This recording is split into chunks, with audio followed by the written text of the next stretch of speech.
Eh bien, bonjour à toutes et à tous. Bienvenue dans la newsletter du mois de mai 2026. Mon entourage m'a fait remarquer plusieurs fois que mes vidéos étaient peut-être un peu longues par rapport au réseau. Donc, j'entends cela et à la fois, si nous avons fait une newsletter, déjà, c'est par rapport surtout à des écrits, à des articles.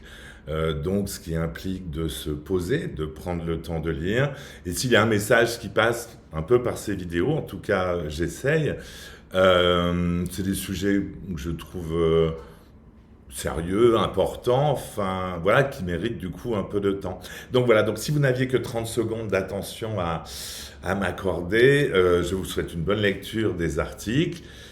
Et puis moi, je vais continuer mon sujet. Et ce sujet, pour le coup, ça va être la temporalité, parce que c'est un vrai sujet d'actualité, de société, mais pour nous, les patients, pour les patients partenaires, comment vous dire que le temps est bouleversé.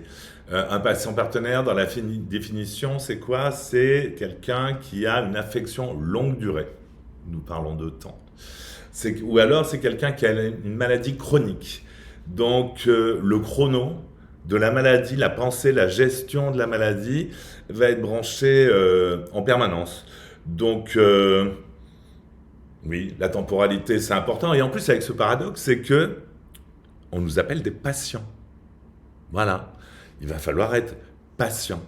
Et ce qui n'est pas toujours non plus le plus simple quand on est dans quelque chose qui nous rappelle une certaine finitude, urgence de vivre. Alors patience, ça vient du latin pati, et en fin de compte, ça veut dire souffrir, endurer. C'est-à-dire c'est celui qui va être en souffrance et qui va endurer. Et sur un plan philosophique, c'est assez intéressant parce que le soignant, le médecin sera un agent, un acteur, et le patient, lui, ben, vous l'avez entendu, il va devoir attendre. Et en fin de compte, ça a un côté acteur et le patient est passif. Tout ceci, c'est dans notre temps. Aujourd'hui, les patients partenaires sont bien sûr acteurs pour les patients et actifs pour les patients. Et on invite et on accompagne tous ceux qui le demandent, qui le sollicitent à devenir aussi acteurs de leur propre santé, de leur traitement. Voilà. Donc, notion du temps un peu particulière.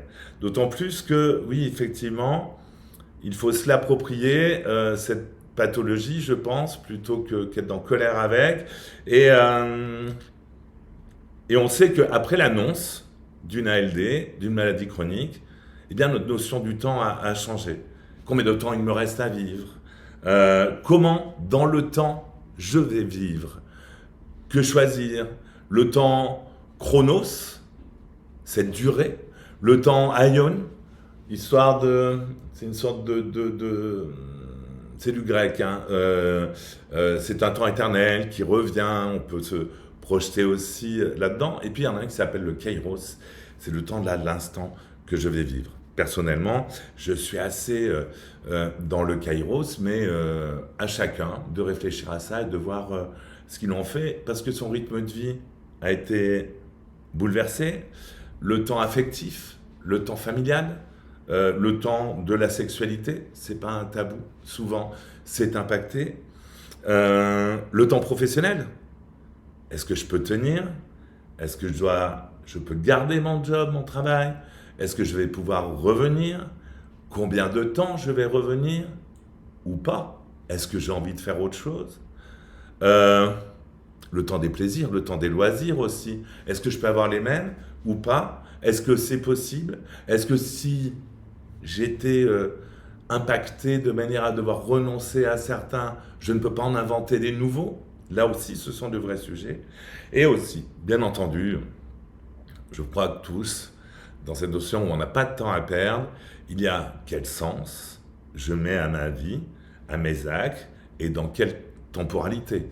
Quel sens je mets à ce que je fais aujourd'hui, à ce que je fais pendant une semaine, dans un mois, dans un an, et waouh, 10 ans pour beaucoup parmi nous, hein.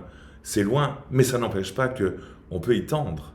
Donc vous voyez, ce mot, cette notion, c'est une vraie réflexion qui fait sens. Et là encore, on va aller avant de devenir patient partenaire, excusez-moi, on va devoir se poser cette question de temporalité. Est-ce que je suis prêt?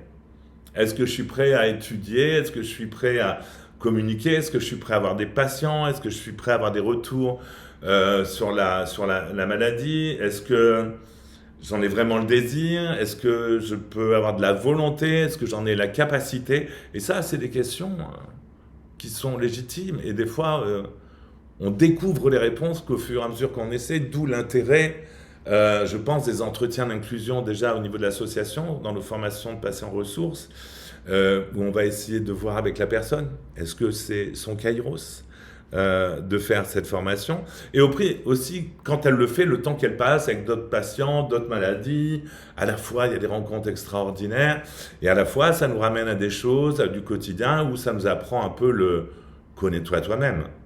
Et une fois ceci exercé, effectivement, on peut commencer à aller chercher quel type un partenariat. Mais là encore, combien de temps j'ai pour ça? Dans quelle durée je peux m'inscrire? Dans quelle durée je peux m'inscrire avec des aléas? Et donc ça, c'est une réflexion à avoir avec notre partenaire. Et pour le coup, le partenaire en santé, eh bien, il va devoir intégrer deux choses. La personne en face de moi n'a pas de temps à perdre. Et à la fois, il va falloir que je sois patient, parce qu'on s'inscrit dans le temps. Et oui, le partenaire doit être patient. La confiance viendra au fil du temps. Le partenariat, c'est un temps précieux qu'on apprécie encore plus dans le temps. Le temps nous réunit, la confiance peut nous lier, et vraiment, l'avenir, j'en suis convaincu, à tous ceux qui sont engagés sur cette mission, je dirais, pourquoi pas, eh bien le temps nous donnera raison. Et certains sauront en profiter fort, fort, fort longtemps. Voilà, j'ai fini. Pour ceux qui sont dans le dur, gagnez du temps. Gagnez du temps. Le pire n'est jamais sûr. Pour ceux qui sont dans, vous le savez, cette période où on est un peu mieux, prenez du temps. Appréciez-le. Et pour ceux qui sont dans une bonne période, parce qu'il y en a, et on y croit, eh bien, savourez-le, mais partagez-le. Merci à vous.